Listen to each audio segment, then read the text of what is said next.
Student, welcome to study for success.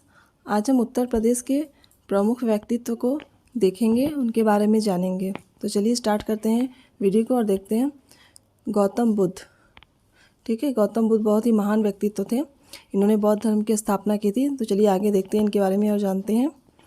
बौद्ध धर्म के प्रवर्तक महात्मा बुद्ध का जन्म सिद्धार्थनगर जिले के लुम्बिनी ग्राम में शाक्य क्षत्रिय कुल 563 ईसा पूर्व में हुआ था। इनके बचपन का नाम सिद्धार्थ था। उनके माता का नाम महामाया, पिता का नाम शुद्धोदन और पत्नी का नाम यशोधरा तथा पुत्र का नाम राहुल था। ठीक है, अब आगे इनके बारे में देखते हैं। इन्होंने 29 वर्ष की अवस्था में गृह त्याग किया और 35 वर्ष की अवस्था में वैशाख पूर्णिमा को इन्हें बोधगया में ज्ञान प्राप्त हुआ और ये बुद्ध हो गए। उन्होंने अपना पहला उपदेश सारनाथ में दिया था, जिसे धर्मचक्र प्रवर्तन के नाम से जाना जाता है। 483 ईसा पूर्व में 80 वर्ष की अवस्था में कुशीनरा या कुशीनगर में इनको महानिर्वाण की प्राप्ति हुई। ठीक, अब हम आगे देखते हैं बाणभट्ट को। बाणभट्ट एक महान कवि और विद्वान के रूप में जाने जाते हैं। तो चलिए इनके बारे में हम थोड़ा देख लेते हैं। बाणभट्ट हर्षवर्धन के दरबार में रहते थे। ये कवि व विद्वान के रूप में जाने जाते थे। उन्होंने हर्षचरित व कादम्बरी नामक ग्रंथों की रचना की थी। दोनों ग्रंथों से हमें तत्कालीन भारत की जानकारी प्राप्त होती है। समकालीन इतिहास को जानने के लिए ये दोनों ग्रंथ महत्वपूर्ण स्रोत हैं। ठीक है, अब हम नेक्स्ट देखेंगे निजामुद्दीन औलिया। तो चलिए निजामुद्दीन औलिया के बारे में हम देख लेते हैं। महान चिश्ती सूफी संत निजामुद्दीन औलिया का जन्म उत्तर प्रदेश की बदायूं जिले में 1236 ईस्वी में हुआ था। ये सूफी संत बाबा फरीद के शिष्य थे। इन्होंने अपना संपूर्ण जीवन सूफी धर्म के प्रचार में लगाया और 1325 ईस्वी में इनकी मृत्यु हो गई। आगे है जियाउद्दीन बर्नी। ठीक है, अब इनके बारे में देखते हैं। सल्तनत कालीन इतिहास का जियाउद्दीन बर्नी बुलंदशहर जिले के निवासी थे। इनकी महत्वपूर्ण कृति फतवा ए जहांदरी सल्तनत कालीन प्रशासन का महत्वपूर्ण ग्रंथ है। बर्नी कृत तारीख है तिरोजी शाही से 1225 ईस्वी तक के सल्तनत कालीन इतिहास की जानकारी मिलती है। नेक्स्ट है अमीर खुसरो। ये काफ़ी फेमस है इतिहास में। तो चलिए इनके बारे में देखते हैं। इनका जन्म 1253 ईस्वी में पटियाली कासगंज में हुआ था।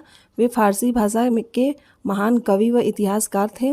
उन्होंने हिंदी में भी रचनाएं की थीं। वह अपने को भारतीय तोता कहते थे।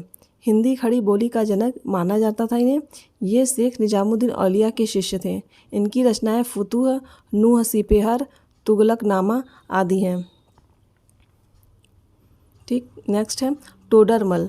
ये अकबर के दरबार में शामिल थे। तो चलिए इनको देखते हैं। इनका जन्म सीतापुर जिले के लहरपुर गांव में हुआ था। ये मुगल के दरबार में थे। अकबर के समय इन्हें दीवान का पद दिया गया था। इन्होंने 10 साला बंदोबस्त व्यवस्था द्वारा भू व्यवस्था को नवीन स्वरूप प्रदान किया था। ये एक योग्य वित्त मंत्री के साथ साथ कुशल सैन्य संचालक भी थे। ठीक है, नेक्स्ट है अबुल फजल। इनके बारे में हम थोड़ा देख लेते हैं। इनका जन्म 1550 ईस्वी में आगरा में हुआ था।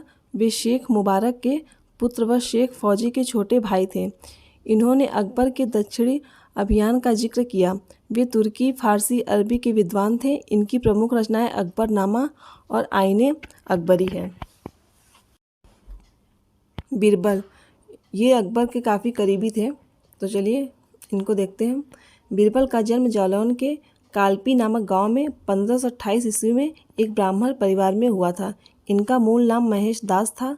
प्रारंभ से ही तीक्ष्ण बुद्धि के हास्य व्यक्ति थे। अकबर ने अपने दरबार में इन्हें 9 रत्नों में सम्मिलित किया था।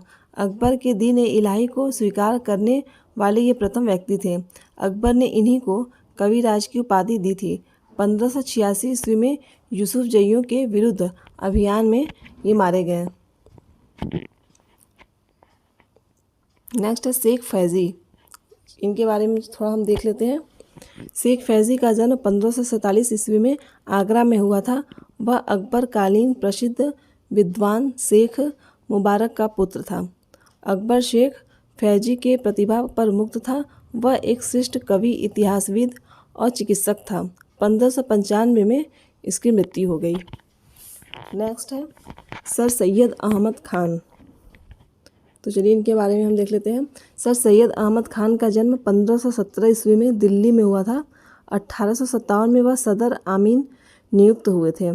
1876 में वह सरकारी सेवा से निवृत्त होकर समाज सुधारक बने।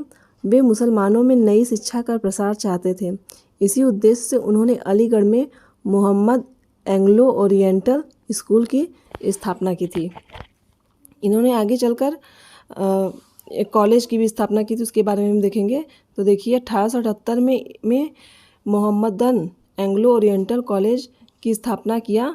इन्होंने मुसलमानों की स्थिति सुधारने के लिए अलीगढ़ आंदोलन भी चलाया।